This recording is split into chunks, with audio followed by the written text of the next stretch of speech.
Rahul Gandhi's speech in Parliament yesterday was a revelation.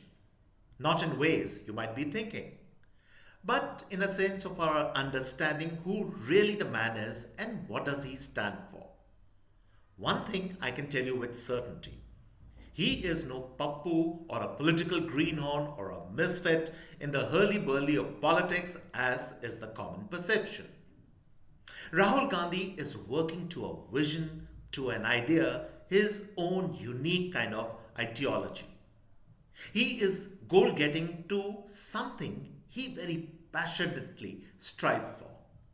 But wait, before you have any ideas that he is trying to emulate his mother or father or grandmother or great grandfather, then think again. Rahul Gandhi's priorities are totally different, in one sense, quite dark, very niche, and if I may say so, definitely radical. I will expand on my understanding of the man a little later. Hi, and welcome all to the CAA Show. CAA, as all of you know, is Conversations and Analysis, and my name is Juggi Bhasin. First things first, our show is getting traction as a thinking show, generating fresh ideas, healthy debate on political and social matters. And if you want to be part of this very interesting journey, then press the big subscriber button on your screen to your right. Subscription is, of course, completely free. Now, back to our understanding of the R factor.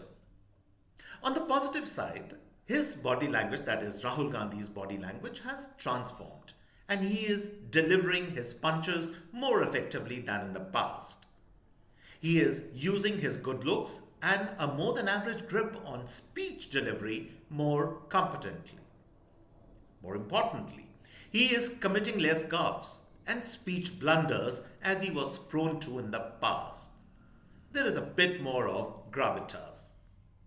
But the real story is what kind of content he is spinning out. That's right. The operative word is spinning out. Rahul Gandhi has mastered the art of creating a parallel narrative which has nothing to do with reality and then delivering it in that uniquely punchy way of his to the segments he wishes to court and make his own. And this segmentation is not the masses of India, who he constantly refers to in his speeches. This segmentation, on the other hand, is made up of the disaffected in the country, the radical edge, the malcontents, the other lot with borderline separators and communal attributes. Rahul Gandhi is consolidating all these segments under his umbrella because he has probably figured out that it is better to be master of some rather than be master of none. He knows that unless there is a miraculous divine intervention, he cannot close the popularity gap with Modi in a lifetime. So, he has smartly figured out that there are and will always be people and individuals and institutions who can't stand Modi and what he stands for.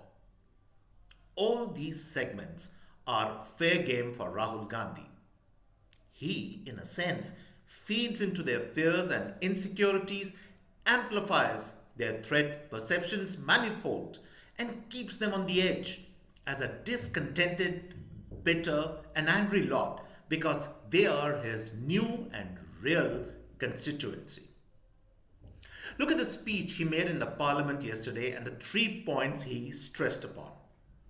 He talks of unemployment as if this problem has suddenly reared its head in the Modi dispensation.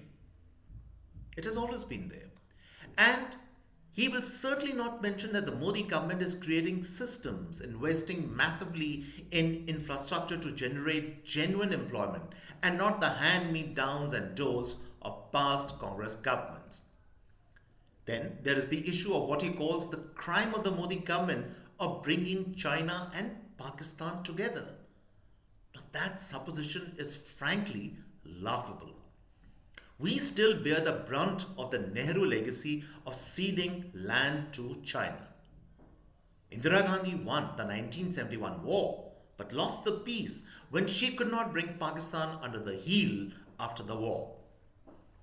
And lastly, as far as the Adani Ambani tango is concerned, we might pretend to be a socialist economy, but certain industrialists have always been close to regimes of the past, including the Congress regimes. But Rahul Gandhi is right in one sense. He keeps talking of two Indias and the inequality between them. Yes, there are indeed two Indias, but not the kind he refers to. The larger India is, of course, the India hopeful of the future with great expectations from the present regime. Then there are the rest, the bitter, angry, frustrated lot, the communal minded, and those caught in the vortex of negativity who I call the dementors of our country. It is these people that are the catchment segment of the new Congress party under Rahul Gandhi. It is ironic that his great grandfather and grandmother, and even his father, for all their faults, rose to power because of the genuine love and affection of the people. But Rahul Gandhi taps into the vein of our worst and darkest emotions and fears to create a constituency for himself. And he does not stop there. He has been consistently saying these people will rise and create mayhem. If that is not some kind of call to anarchy, then I don't know what is. Final question. Why does he do what he does? It's simple, really. Anyone who has closely observed Rahul Gandhi knows he is least interested in the top job in the country. He wants power without responsibility.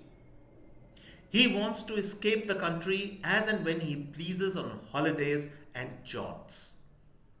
So what better than a limited power base which allows him to lead a life of privilege, of no responsibility, of speaking rubbish at times, quoted as empathy. It's a good life, and why deny the man? Better to rule in a self-created hell rather than serve in somebody else's idea of heaven. Right? So, on this note, we come to the end of this episode of the CAA Show, and I hope all of you have enjoyed this episode. And please do subscribe to us. And on this note, it's goodbye and cheers from my end.